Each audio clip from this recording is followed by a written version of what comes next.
لله رب العالمين والعاقبة للمتقين والصلاة والسلام على سيد الرسل وخاتم النبيين وآله وأصحابه أجمعين أما بعد.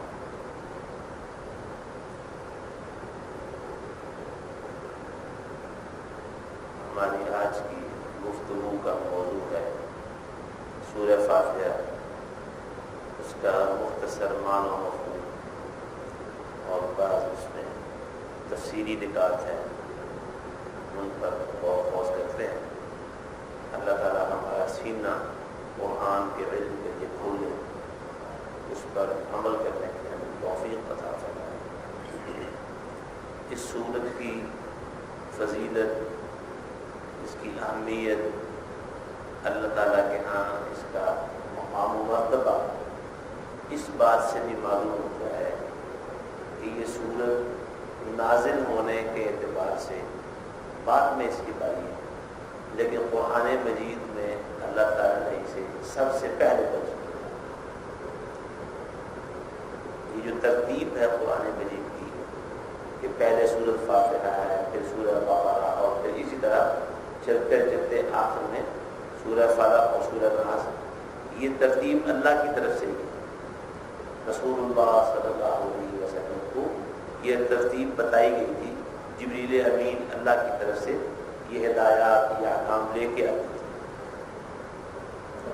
تو بعد میں نازل ہونے کے باوجود یہ سورت درج کرنے میں قرآن مجید میں سب سے پہلے رکھی گئی. اور آپ اس کی عظمت اور اہمیت کا اندازہ اس بات سے بھی لگائیں کہ قرآن مجید میں سے صرف یہی ایک صورت ہے جسے نماز میں پڑھنا لازمی قرار دیا گیا. رسول اللہ صلی اللہ علیہ وآلہ وسلم نے فرمایا، صحیح بخاری کی حدیث ہے، سیدنا عبادہ بن صامت رضی اللہ تعالیٰ عنہ اس حدیث کے راوی ہیں کہ جس آدمی نے نماز میں سورہ فاتحہ نہیں پڑھی اس کی نماز نہیں. اور صحیح مسلم میں ایک حدیث کے مطابق جس کے راوی سیدنا ابو ہریرہ رضی اللہ تعالیٰ عنہ ہیں، اور وہ حدیث بھی حدیث قدسی ہے، اس کے مطابق اس سورت کو الصلاۃ کہا گیا. الصلاۃ کے معنی کیا ہے؟ نماز. یعنی اصل نماز یہی سورت ہے. اس سورت کو الصلاۃ کا نام دیا گیا ہے. تو یہ سورت بہت فضیلت والی، بہت اہمیت والی سورت ہے. اس کو فاتحۃ الکتاب کہا گیا ہے، قرآن مجید کا آغاز. تو اس میں سب سے پہلے اللہ کی حمد بیان ہوئی ہے. ابتدائی آیات میں آپ دیکھیں اللہ تعالیٰ کے صفاتی نام ہیں. اللہ کا اپنا ذاتی نام بھی ہے اللہ. مختلف احادیث میں اللہ تعالیٰ کے اسم اعظم کی بات ہوئی ہے کہ اللہ تعالیٰ کا ایک نام ہے اور وہ اسم اعظم ہے. وہ اسم اعظم ہے کون سا؟ اس بارے میں مختلف اقوال ہیں. ان میں سے ایک قول یہی ہے کہ جو اللہ کا اپنا ذاتی نام ہے اللہ، یہی اسم اعظم ہے. تو اللہ کا ذاتی نام اللہ وہ یہاں ذکر ہوا ہے. اس کے بعد اللہ تعالیٰ کی صفات ہیں. یہاں 4 صفات کا ذکر ہوا ہے. ایک ہے رب العالمین، سارے جہانوں کا رب، سارے جہانوں کا مالک، سارے جہانوں کو پالنے والا، بنانے والا، اور پھر ان کو چلانے والا. بنانے والا بھی وہی ہے، اور بنانے کے بعد اس پورے سسٹم کو، پورے نظام کو چلانے والا بھی وہی ہے. لم یکن لہ شریک فی الملک. اس پورے ملک میں، پوری بادشاہت میں، پورے نظام کائنات میں کوئی ایک بھی نہیں جس نے اس کو بنانے میں اللہ کی مدد کی ہو یا اس کو چلانے میں اللہ کی مدد کر رہا. اکیلا ہی بنانے والا تھا اور اکیلا ہی چلانے والا ہے. وہ رب العالمین ہے. اللہ کی ایک صفت یہ ہو گئی. دوسری صفت الرحمن، پھر تیسری صفت الرحیم، رحمت کرنے والا، مہربان، اور چوتھی صفت مالک یوم الدین.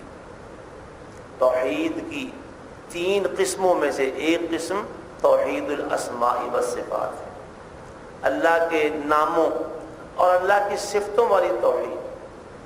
ہمارا یہ عقیدہ ہے تمام سلف صالحین کا، صحابہ کرام سے لے کر تابعین، تبع تابعین، پھر محدثین، تمام اہل الحدیث، تمام اہل السنت والجماعہ، ان کا اللہ تعالیٰ کی صفات کے بارے میں، اللہ کے ناموں کے بارے میں ایک متفق عقیدہ ہے.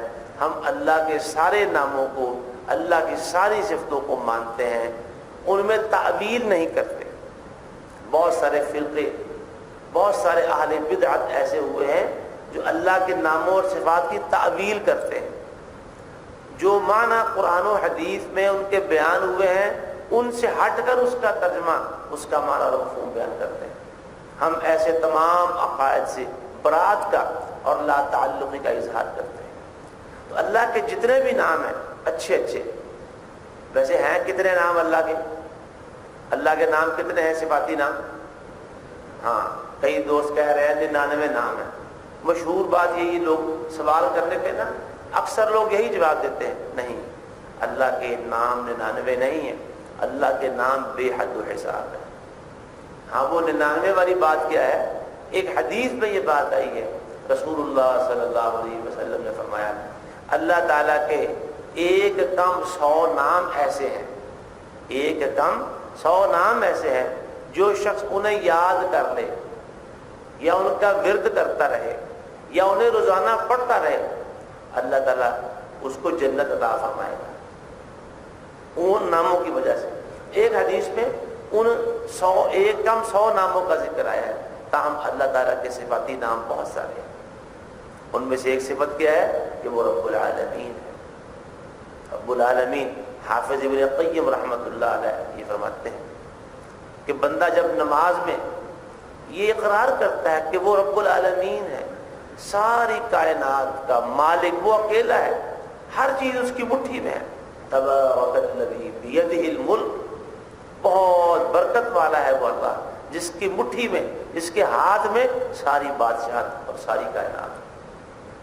نماز میں انسان یہ اقرار کرتا ہے آغاز ہی میں الحمدللہ رب العالمین، اس کو رب العالمین مانتا ہے.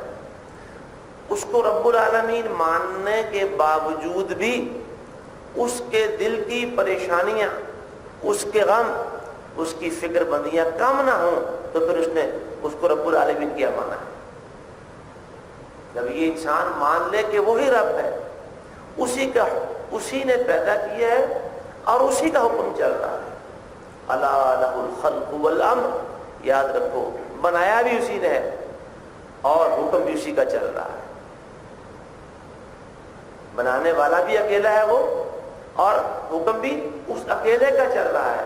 جب رب العالمین کا اقرار زبان سے کر لے اور بندے ہاتھوں کے ساتھ کرے اور پھر بھی وہ فکر مند کا فکر مند ہی رہے، پھر بھی وہ پریشان کا پریشان ہی رہے، پھر بھی اس کے غم کم نہ ہو، ختم نہ ہو، تو اس نے اس کو رب العالمین کیا جانا ہے.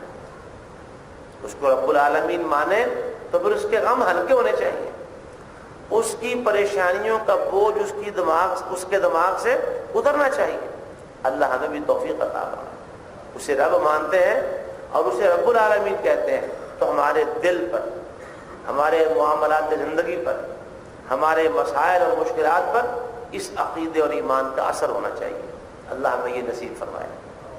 تو وہ رب العالمین ہے. پھر اس کی صفت کیا ہے کہ وہ الرحمن اور الرحیم ہے. اس کی ربوبیت میں سے، اللہ کی جو ربوبیت ہے اس کی صفتوں میں سے یہاں 2 صفتوں کا ذکر ہوتا ہے. ایک اس کی رحمت کا یہ ذکر اور اس کے بعد اس کے مالک یوم الدین ہونے کا ذکر. الرحمن الرحیم کہہ کر مومن کے دل میں اللہ کی رحمت کی امید پیدا کی گئی ہے، اور مالک یوم الدین کہہ کر اس کے دل میں اللہ کا خوف اور جو یوم الدین ہے، بدلے کا دن ہے، اس کا خوف پیدا کیا گیا. اور دونوں میں سے 2 صفتوں میں سے پہلے اللہ کی صفت، اللہ کی رحمت والی صفت بیان کی. حدیث میں یہ بات آتی ہے، رسول اللہ صلی اللہ علیہ وسلم نے فرمایا اللہ تعالیٰ نے جب زمین و آسمان پیدا کیے تھے اس وقت ایک جملہ لکھ کے، ایک تحریر لکھ کے اپنے پاس عرش پہ رکھ لی تھی. وہ کیا جملہ ہوگا، کیسا وہ خاص جملہ ہوگا جو زمین و آسمان کی تخلیق کے موقع پر اللہ نے لکھ کے اپنے پاس عرش پہ رکھا ہوگا.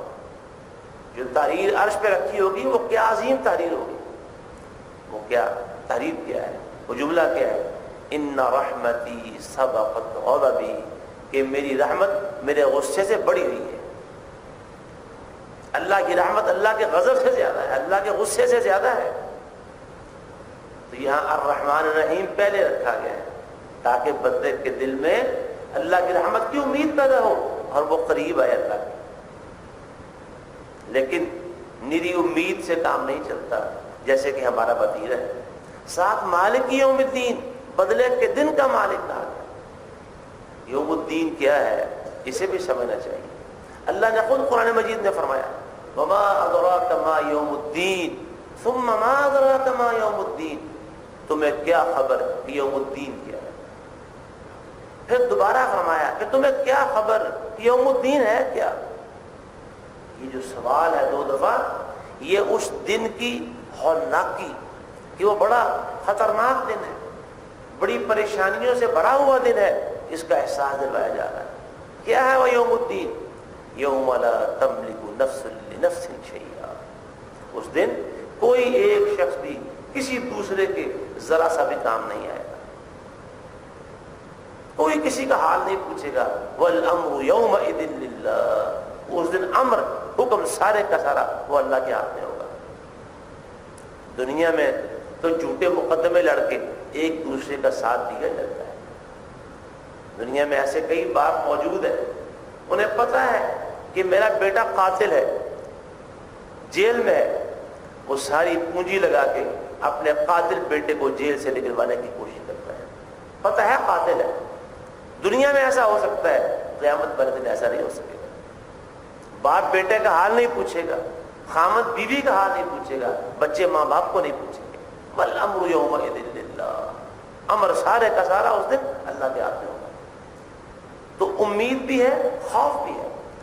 امام ابن تیمیہ رحمہ اللہ نے فرمایا پرندہ 2 پروں کے ساتھ اڑتا ہے، ایک پر سے پرندہ نہیں اڑ سکتا. ممکن ہے؟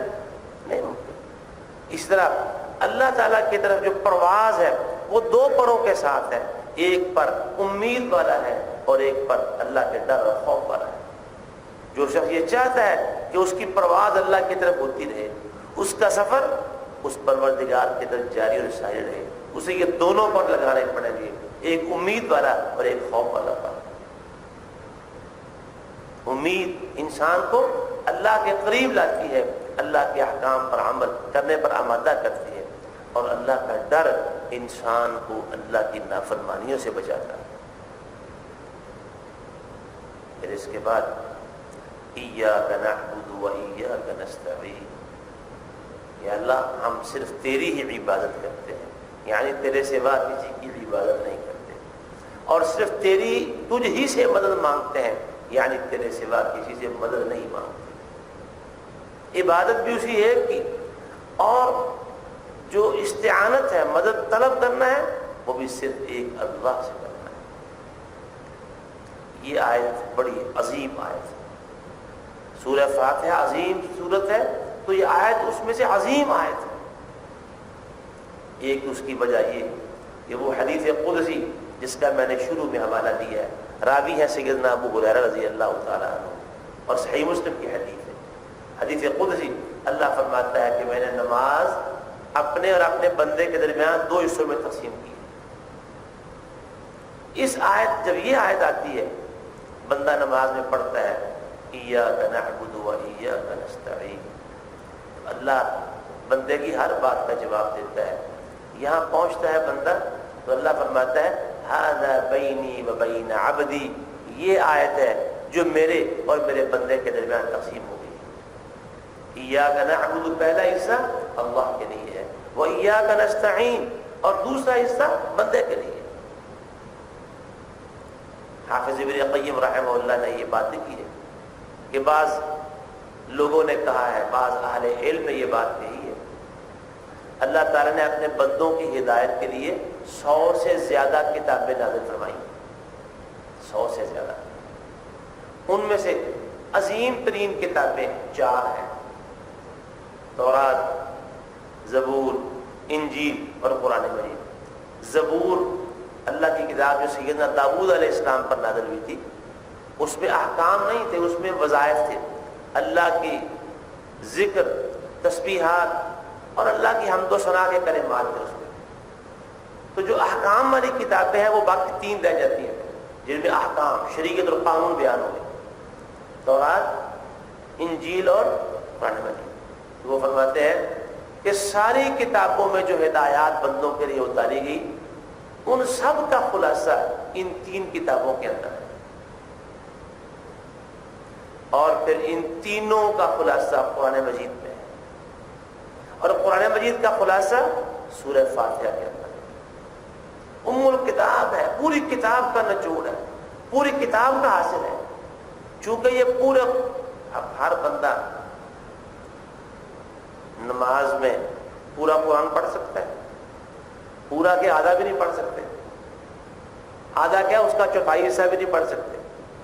اور پھر جیسے حالات ہیں، وقت جتنا انسان کے پاس کم سے کم ہوتا جا رہا ہے، ایک رکوع پڑھنا بھی مشکل ہو جاتا ہے ایک رکعت کے اندر۔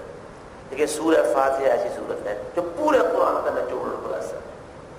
جب انسان نماز میں سورہ فاتحہ پڑھتا ہے تو گویا پورے قرآن کا خلاصہ پڑھ لیا، پورے قرآن کی ہدایات و تعلیمات کا اس نے اعادہ کر لی ہے اور اپنی زبان سے ادا کر لی۔ لیکن بات ابھی ختم نہیں ہوئی کہ سورہ فاتحہ پورے قرآن کا خلاصہ ہے۔ کہتے ہیں سورہ فاتحہ کا خلاصہ ایاک نعبد و ایاک نستعین۔ جس طرح چکی ہے نا، چکی ایک کلی کے گرد گھومتی ہے، چکی میں 2 پتھر اوپر اور نیچے ہوتے ہیں، اور اس چکی کے درمیان ایک کلی ہوتی ہے، اسے قطب کہتے ہیں عربی زبان میں، قطب الرحا، چکی کی کلی، اور چکی اس پوری کلی کے گرد گھومتی ہے۔ کلی چھوٹی سی ہوتی ہے، چکی کے پارٹ بہت بڑے بڑے ہوتے ہیں۔ آج کل تو الیکٹرانک چکیاں آ گئی ہیں نا، اور بڑے بڑے اس کے ہوتے ہیں، اور اس کو چلانے کے لیے موٹریں، پھر پلی اور بیلٹ اس کے اوپر، پھر پیچھے واپڈا کا بجلی کا کنیکشن، ساری چیزیں میسر ہوں، درمیان میں کلی نہیں ہوگی، چکی نہیں چل سکے گی۔ کہتے ہیں یہ ایاک نعبد و ایاک نستعین کی حیثیت پوری کائنات میں چکی کی کلی کی طرح ہے۔ پورا دین اس آیت کے گرد گھومتا ہے، ایاک نعبد و ایاک نستعین۔ اور دیکھیں ایاک نعبد و ایاک نستعین میں ایک نکتہ بھی بیان کیا ہے۔ یہاں عبادت کرنے کا ذکر پہلے ہے، یا اللہ ہم تیری ہی عبادت کرتے ہیں، تیرے بندے ہیں، ہاتھ باندھ کے اعتراف کرتے ہیں، یا اللہ ہم تیری غلامی اختیار کیے ہوئے، تیرے ہی غلام ہیں، کہ تیرے سوا کسی کے غلام نہیں ہیں۔ عبادت صرف تیری ہی کرتے ہیں۔ اور اس کے بعد مدد مانگنے کا ذکر ہے، جس پہ سبق یہ ہے کہ جب تک اللہ کی عبادت نہیں کی جائے گی، اللہ کی مدد حاصل نہیں ہو سکتی۔ جو عبادت کرنا ہے یہ سبب ہے، یہ وسیلہ ہے، ذریعہ ہے اللہ کی مدد حاصل کرنے کا۔ ہم سب چاہتے ہیں نا کہ اللہ ہماری مدد کرے، کیوں جی؟ عام طور پر ایک دوسرے کو دعا کا بھی کہتے ہیں، اچھا جی دعا کریں جی اللہ ہماری مدد فرمائے، دعا دیتے بھی ہیں۔ کوئی کام نیا شروع کرے، دکان، کاروبار، فیکٹری، اچھا جی اللہ تعالیٰ آپ کی مدد فرمائے۔ کسی پر کوئی پریشانی آ جائے، مصیبت آ جائے تو دعا یہی دیتے ہیں، اللہ آپ کے لیے آسانی کرے، اللہ آپ کی مدد فرمائے۔ تو اللہ کی مدد حاصل کرنے کا ذریعہ کیا ہے؟ اللہ کی عبادت کرنا۔ اللہ کی عبادت کرنے سے اللہ کی مدد آتی ہے۔ آج ہر شخص یہ چاہتا ہے کہ اللہ اس کی مدد کرے، لیکن وہ اللہ کی عبادت نہیں کرنا چاہتا، اللہ کو پابند کرنا چاہتا ہے کہ وہ میری مدد کرے دعاؤں کی صورت میں، خود پابند نہیں ہوتا کہ میں اللہ کی عبادت کروں۔ اس لیے حضرات یہ سمجھیں کہ اللہ کی عبادت کرنا یہ سبب ہے، یہ ذریعہ ہے اللہ کی مدد حاصل کرنے کا۔ جب انسان اللہ کی عبادت میں منزلیں طے کرتے کرتے بلندی کی طرف جاتا ہے اللہ بندے کی مدد کرنے کے لیے پھر آسمان سے فرشتے بھی اتارتا ہے. بدر میں فرشتے آئے تھے نا، اور آتے رہے، اور اب بھی آتے ہیں اللہ کی مدد کے فرشتے. لیکن شرط کیا ہے؟ انسان اللہ کی عبادت کرے، عبادت کا رنگ، بندگی کا، عبدیت کا، غلامی کا لباس ہی پہن لے تو اللہ کی مدد انسان کے لیے قریب ہے. اللہ فرماتا ہے الا ان نصر اللہ قریب، یاد رکھو اللہ کی مدد تو بالکل قریب ہے. حضرات یہ ایاک نعبد و ایاک نستعین، اللہ کی بندگی کرنی ہے، اللہ کے سوا کسی کی بندگی نہیں کرنی. اللہ سے مدد مانگنی ہے، عبادت میں بھی اللہ کی مدد مانگنی ہے، اور دنیا کے سارے کاموں میں اللہ کی مدد مانگنی ہے. پھر اس کے بعد آخر تک پورا حصہ بندے کے لیے ہے، جس میں بندہ اپنے لیے دعا کرتا ہے اہدنا الصراط المستقیم، یا اللہ مجھے ہمیں صراط مستقیم کی ہدایت نصیب فرما دے. صراط مستقیم پر چلا، سیدھے راستے پر نہیں. وہ صراط جو ہے وہ کون سا ہے؟ المستقیم، سیدھا راستہ، اس پر چلا، اس کی ہمیں ہدایت نصیب فرما. شیخ الاسلام امام ابن تیمیہ رحمہ اللہ کا قول اور ان کی رائے یہ ہے کہ یہ جو نماز میں سورہ فاتحہ فرض کی گئی ہے نا، کہ جو نہیں پڑھے گا اس کی نماز نہیں. کہتے ہیں میرا خیال یہ ہے اس کی وجہ یہ دعا ہے اہدنا الصراط المستقیم. ساری دعاؤں کی جامع دعا صراط مستقیم. ہم اللہ سے بڑی دعائیں مانگتے ہیں، روٹی کی دعا مانگتے ہیں، یا اللہ روٹی دے دو. لباس کی دعا مانگتے ہیں، اگر اپنا گھر نہ ہو تو گھر بھی مانگتے ہیں. اور یہ نعرہ بھی لوگوں کے لیے ہم عوام الناس کے لیے کتنا پرکشش ثابت ہوا کہ بات ہو. روٹی، کپڑا اور مکان. روٹی کی دعا کرتے ہیں نا اللہ تعالیٰ سے، لباس کے لیے بھی کرتے ہیں، گھر کے لیے بھی کرتے ہیں دعائیں، کرتے ہیں دعائیں. اور جتنی بھی دعائیں ہم کریں ان سب دعاؤں میں سے عظیم ترین دعا صراط مستقیم کی ہدایت. اگر انسان کے پاس کپڑے ہوں، لباس ہو، کھانے کی مشکلات، اس کے مسائل اور پریشانیاں نہ ہوں، اپنا گھر بھی ہو، اولاد بھی ہو انسان کے پاس، اور نعمتیں ہوں، لیکن اگر وہ صراط مستقیم پر نہیں ہے تو یہ ساری نعمتیں بیکار ہیں. لیکن اگر انسان کے پاس لباس کی قلت ہے، کھانے پینے کی چیزیں کم ہیں، اپنا گھر نہیں ہے، ایک جھونپڑے میں رہ کے زندگی کے دن اوقات پورے کر رہا ہے، لیکن ہے وہ صراط مستقیم پہ، تو یہ بندہ ایسا ہے جس کے بارے میں رسول اللہ صلی اللہ علیہ وسلم نے فرمایا اللہ کے بعد بندے ایسے ہوتے ہیں اگر وہ کسی کا دروازہ کھٹکھٹایا نا تو لوگ اس کے لیے دروازے نہیں کھولتے. چھوٹو جی فلانا بندہ ہے، ہمیں نہیں یاد ہے، دروازہ نہیں کھولتے. اگر وہ کسی کے ہاں اپنے بیٹے بیٹی کے رشتے کے لیے چلا جائے لوگ اسے رشتہ نہیں دیتے. کیوں؟ اس کے گھر، اس کے پلے کچھ نہیں ہے، پلے کچھ نہیں یار، ان کے ہاں اپنے فاقے رہتے ہیں، ہماری بیٹی کو کیا کھلائیں گے؟ انہوں نے بیٹی کو دینا کیا ہے کہ ہم ان کے ساتھ رشتہ قائم کریں. لوگ رشتہ ہی نہیں دیتے. لیکن اللہ کے ہاں کی قدر و قیمت یہ ہوتی ہے اگر وہ اللہ پہ قسم ڈال دیں اللہ ان کی قسم پوری کر دیتا ہے. تو یہ کب ہوتا ہے؟ پیسے نہیں ہے کوئی بات نہیں، گھر نہیں ہے کوئی بات نہیں، فلاں چیز، لیکن صراط مستقیم پر ہے. تو یہ دعا دنیا جہان کی تمام دعاؤں سے افضل دعا ہے کہ یا اللہ ہمیں صراط مستقیم پر چلا، ہر معاملے کے اندر صراط مستقیم پر. پھر صراط کو واضح کر دیا، جو دعا مانگ رہا ہے نا اس پر واضح کیا ہے یہ راستہ ہے کون سا؟ صراط الذین انعمت علیہم، یہ انعام یافتہ لوگوں کا راستہ ہے. اور قرآن نے واضح کر دیا انعام یافتہ لوگ انبیاء کرام ہیں، انعم اللہ علیہم من النبیین والصدیقین، اور صدیقین ہیں، والشہداء، اور شہداء ہیں اللہ کے راستے میں جانوں کی نذرانے پیش کرنے پر، والصالحین، اور دیگر نیک لوگ ہیں. ان کا راستہ جب ہم مانگتے ہیں تو وہ ہم یہ کہہ رہے ہیں یا اللہ ہمیں نبیوں کے راستے پر چلا دے. یہ اللہ سے اسی لیے حدیث میں آتا ہے بندہ جب رب سے مانگتا ہے اسے پتہ ہونا چاہیے کہ میں مانگ کیا رہا ہوں. ہم دعا کرتے ہیں کہ یا اللہ ہمیں صراط مستقیم پر چلا، تو ہمیں پتہ ہونا چاہیے صراط مستقیم کیا ہے. اللہ نے واضح کر دیا انعام یافتہ لوگوں کا، نبیوں کا راستہ ہے صدیقوں کا راستہ ہے، شہیدوں کا راستہ ہے، نیکوں کا راستہ ہے، ان کے راستے پر چلا۔ غیر المغضوب علیہم ولا الضالین، دعا کا اختتام یہاں ہوتا ہے، یہ ان لوگوں کا راستہ نہیں ہے جن پر غضب ہوا ہے، یہ ان کا راستہ نہیں ہے جو گمراہ ہوئے ہیں۔ تو غضب کن پر ہوا؟ قرآن نے واضح کیا ہے، اس کے بعد اگلی صورت میں اور قرآن مجید میں جگہ جگہ یہود کو المغضوب علیہم کہا گیا ہے، ان پر اللہ کا غضب ٹوٹا، اللہ کی نافرمانیوں، اللہ کی حدیں توڑنے کی وجہ سے ان میں سے کتنے لوگوں کو بندر اور کتنوں کو خنزیر بنایا گیا، اللہ کا غضب ٹوٹا، کتنوں کو زمین پہ دنسا دیا گیا، کتنوں کے اوپر پتھروں کی بارشیں نازل ہوئی، ایسے سب لوگ وہ مغضوب علیہم۔ اور گمراہ لوگ کون ہیں؟ خاص طور پر اس سے عیسائی مراد ہے جو گمراہ ہو گئے اللہ کے نبی کا راستہ چھوڑ کر، جو سیدنا عیسیٰ بن مریم علیہ السلام نے بتایا تھا، وہ راستہ چھوڑ کے، اصل دین چھوڑ کے اپنی مرضی کے دین پر چلنا شروع کر۔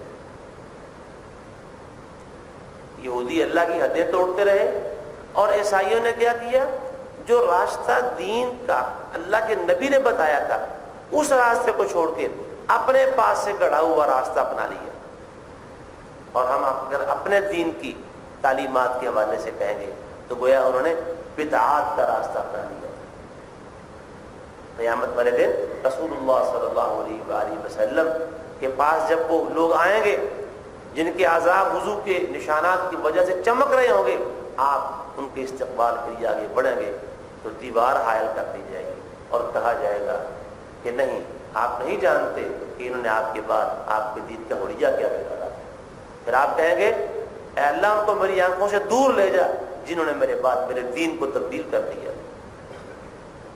جو عیسائی تھے وہ اہل بدعت تھے، انہوں نے دین کا اصل راستہ جو اللہ کی طرف سے نازل ہوا تھا، جو اللہ کے پاک پیغمبر سیدنا عیسیٰ بن مریم علیہ السلام نے دیا تھا، اسے چھوڑ کے اپنے پاس سے گڑھے ہوئے دین کی طرف چلے، دین پر عمل کرتے تھے اور اسی کی دعوت دیتے تھے۔ تو ایسے بہت سارے لوگ، فرقے، طبقے، جماعتیں ہماری اس امت کے اندر بھی موجود ہیں جو اللہ کا دین چھوڑ کے لوگوں کو بدعات کی طرف بلاتے ہیں، جبکہ رسول اللہ صلی اللہ علیہ وسلم نے فرمایا کل محدثۃ بدعہ وکل بدعۃ ضلالہ وکل ضلالۃ فی النار، او کما قال النبی صلی اللہ علیہ وسلم۔ جی حضرات، دعا یہ کی گئی ہے اس میں، یا اللہ ہمیں گمراہوں کے راستے پر نہ چلا، یعنی اہل بدعت کے راستے پر نہ چلا، ہمیں اس دین کے راستے پر چلا جو تیرے انعام یافتہ بندوں کا راستہ ہے، یعنی نبیوں کا راستہ ہے، صدیقوں، شہیدوں اور نیکوں کا راستہ ہے۔ اس دعا پر یہ صورت ختم ہوتی ہے۔ تو نماز کے دوران جب یہ دعا پڑھی جاتی ہے، سورہ فاتحہ پڑھتے ہیں، رسول اللہ صلی اللہ علیہ وسلم نے فرمایا جب وَلَضَّالِّينَ ہوتی ہے، اللہ کے فرشتے آمین کہتے ہیں، فرشتے آمین کہتے ہیں۔ اور رسول اللہ صلی اللہ علیہ وسلم نے فرمایا، ایک حدیث میں آتا ہے، بڑی مزے کی بات ہے، بڑی دلچسپ بات ہے، یہودی ہم مسلمانوں سے جن جن باتوں پر حسد کرتے ہیں نا، ایک آمین بھی ان میں سے۔ کیوں حسد کرتے ہیں؟ ہماری دعاؤں پر فرشتے آ کے آمین کہتے ہیں، انہیں فرشتوں کی آمین میسر نہیں ہے، نصیب نہیں۔ کتنی خوش قسمتی ہے کہ ہماری دعاؤں میں فرشتے آمین کہیں۔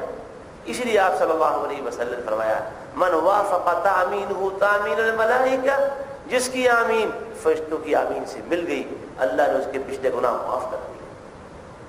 لیکن یاد رکھیں، شیخ الاسلام محمد بن عبد الوہاب رحمہ اللہ نے یہ نقطہ بیان کیا ہے کہ اس آمین کا تعلق صرف نماز کے ساتھ ہے، یہ سورہ فاتحہ کا حصہ نہیں ہے کہ جب بھی سورہ فاتحہ پڑھیں اور آمین کہیں۔ آمین کب فرشتے کہتے ہیں اور ہمیں کب کہنے کا حکم ہے؟ نماز کے دوران، جب نماز پڑھی جائے اور امام کہے وَلَضَّالِّينَ، تو امام اور سارے کے سارے مقتدی مل کے کہیں آمین، آمین یہ کہیں۔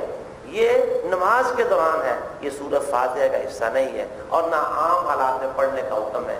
اللہ سبحانہ و تعالی ہمیں اس صورت میں جو چند باتیں میں نے عرض کی ہیں ان کو سمجھنے، اپنانے اور ان پر عمل کرنے کی توفیق عطا فرمائے، اور قرآن مجید کے علم کے لیے ہمارے سینے کشادہ کر دے۔ بارک اللہ لی ولکم فی القرآن العظیم ونفعنی وإیاکم بما فیہ من الآیات والذکر الحکیم۔ سبحان ربک رب العزة عما یصفون وسلام علی المرسلین والحمد للہ رب العالمین۔